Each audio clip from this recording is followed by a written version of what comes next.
You're watching Culture Shock, the only bilingual television magazine dedicated to cultural diversity.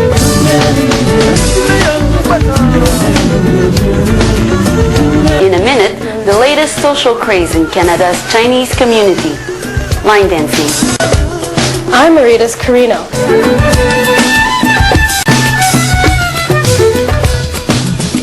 Hi, I'm Gregory Charles. Welcome to Culture Shock. I hate to break the news to you, but we are not all created equal, especially on the dance floor. The gauche, the clumsy, the awkward, the maladroit, and the inept should stick to the bird dance. All others can do the merengue. But regardless of your ability, dancing is a form of leisure that's truly international. The French can do the polka, the Italians can tango, the Irish can cha-cha, and the Chinese, well, they can line dance. Here's the story from Chuan Pham.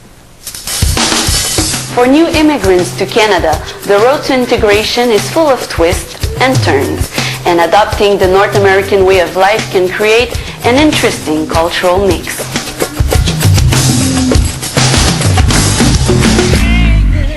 In the daytime, these discreet and quiet Canadians go about their daily business. But when the sun goes down, watch out. These Chinese Canadians are completely hooked on line dancing. No cowboy hats or shiny belt buckles here. This is Asian line dancing. Part disco, part gym class. Line dancing right now is not country anymore. It's like a fashion. Right now it seems like hip-hop is really hot. Favorite dance never stay. The dance comes and goes so fast. They are mature adults dancing on Britney Spears songs, dressed in the same trendy fashion as their teenage daughters.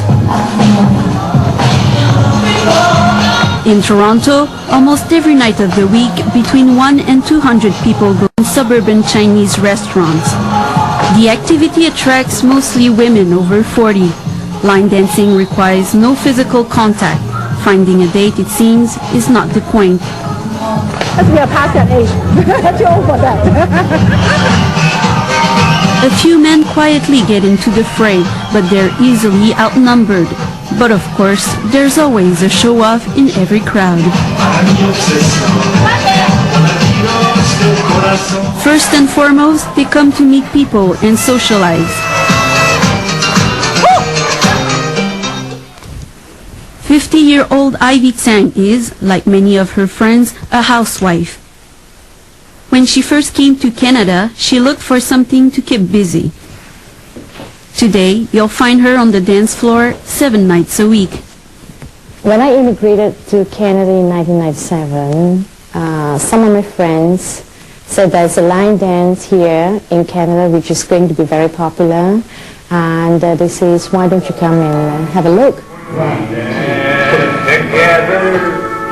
Ever since I've been dancing, I became better. My health became better and I feel more energetic. I lost a lot of weight, and that's a good sign. At the same time, you meet a lot of friends. Even senior citizens got the itch. They meet every morning, Monday to Friday, in Asian shopping malls. They practice Hung-Ki, a discipline that combines aerobics, Tai Chi, and line dancing. Contemporary moves with a traditional feel. I enjoy it very much. Jumping up, enjoy yourself, yeah. Lewis Lee is the man who makes them jump. For years, he's been MC, DJ, and teacher. He says the phenomenon has grown so much that he can hardly take any time off through the year. Early 90s, a lot of Chinese immigrants, they come to Toronto. And at that time, after a few years, they settle down. They need social lives.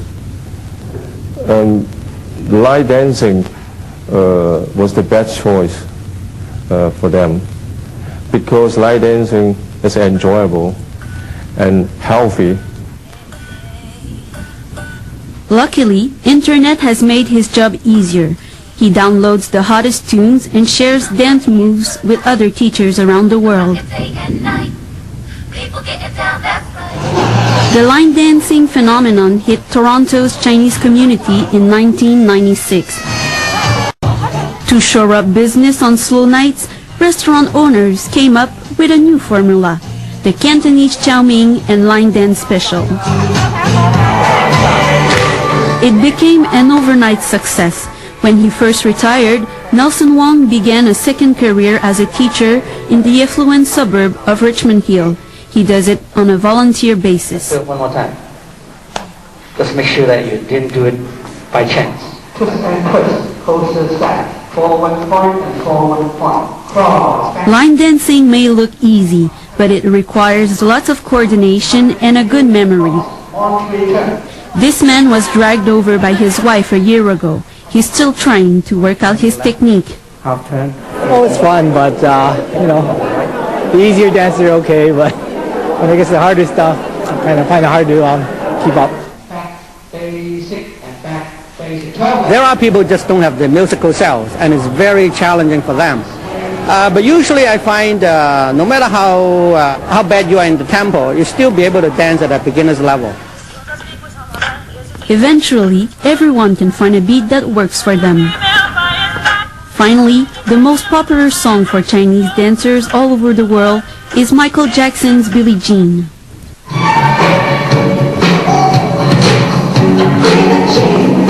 Living proof that line dancing goes beyond cultural boundaries.